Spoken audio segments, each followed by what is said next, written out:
The WWE Draft is supposed to be a big event in the WWE. It's supposed to shake up the roster. It's supposed to move your champions around the scene on Raw, SmackDown, even NXT. It might even move a big star who's not a champ but still is a main eventer around to a brand they haven't been on in years. So what the hell happened during this draft? Hello everybody and welcome to our look at what on earth went on during the draft this year. Triple H, great booker. Bravo with the stuff you've done. Clash at the Castle, amazing. WrestleMania 40, amazing. Royal Rumble 2024, amazing. And so many other shows he's booked. This man cannot draft to save his life. This is honestly the worst draft I've ever seen. Because back in the day, back in the 2000s, 2010s, the draft was random. Sometimes it was like, oh my gosh, this person went to that brand. That champion's now a Raw star, even though they've been at SmackDown for years. This year, there was no champions allowed to be drafted. Odd. Only 7 people changed brands, and one of them was Baron Corbin. Now, not to hate on Baron Corbin, but when one of the 7 people you have changing brands is Baron Corbin, you got a bit of a problem going. The draft is supposed to be a shake-up event. It's supposed to be something where you're like, okay, I have been seeing this person on this brand for months now. Let's see what they do on the other brand.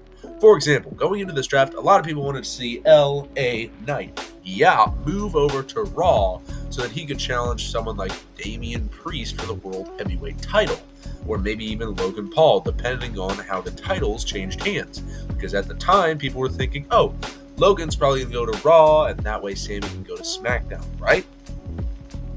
No? Champions not being allowed in this, I think, really hurt the draft as a whole, because there was a time back when in the 2000s or so where Raw had drafted the world champion. They had taken away the world champion, or SmackDown had, I don't remember.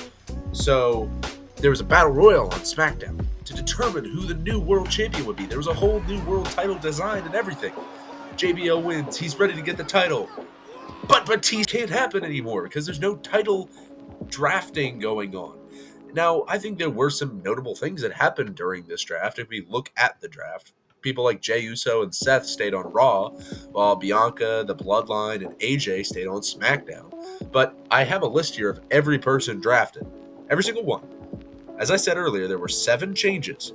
Here they are. So, Raw got Jey Uso, Seth Rollins, Braun Breaker, which is a call-up from NXT and technically from SmackDown as well, Liv Morgan, Ricochet, Sheamus, who was on SmackDown, the Alpha Academy, Kiana James, call-up, Shayna Baszler, Zoe Stark, Ivar, Alba Fire, and Isla Dawn. That is an okay roster. But if you look at where these people were drafted, it makes 0 sense. Like, Jey Uso is your first pick. Not Roman Reigns is on the board.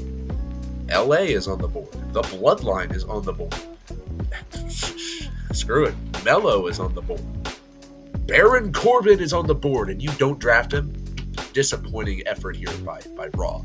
But Jay's your first pick? I'm fine with Jey. I like Jey. I don't think he's your first pick, though. And then, Alpha Academy falls to the 4th round. You have Zoe Stark, Ivar, Alba, Isla, and Shayna all going undrafted and just picked up after SmackDown. It makes 0 sense at all. And obviously there's going to be more draftees on Monday. But at the same time, SmackDown, their roster, let's look at that. Bianca, Carmelo, call-up. Randy, Nia from Raw. LA, Bloodline, AJ, Andrade from Raw. The OC, Cedric, Ashante, and my boy Baron Corbin, call-up, or re-call-up, whatever. That is not the best roster you could have come up with. This group had the first pick. First pick, they took Bianca. Okay, cool. I'm fine with that. Then Raw takes Jey. They're like, let's pick Mello. Seth is on the board. Roman is on the board. That big factions like the Judgment Day are still undrafted. It makes zero sense, this draft. There's no changes, no excitement. The NXT has not done anything, even though they're technically involved in the draft. What is going on? This thing is useless. And I would be fine with the draft if, let's say, if you appear on the other brand, there's a punishment. Like, you're drafted. You stay on that brand. Imagine if in the NFL, right, the Bears, they just drafted Caleb Williams, first overall. So, season starts. Caleb Williams plays for them week 1. They get a big win, whoever they play against. Awesome. Week 2, they come out. Where's Caleb Williams? Why is Tyson Bagent starting for them? And then you go watch the Commanders game, and they have Caleb in at QB1. That wouldn't make any sense. He's not on the team. But he's just playing for them. And then week 3, he goes back. It makes no sense, right? But that is what happens on WWE TV all the time. Like Jey Uso. Is he technically a Raw superstar now? Does that mean he's not going to go over to SmackDown? No. Because good old Jey Uso stays on Raw. I'm going to use Baron. Runs over to SmackDown. Boom, boom, boom, boom. Super kick. Zips back over to Raw.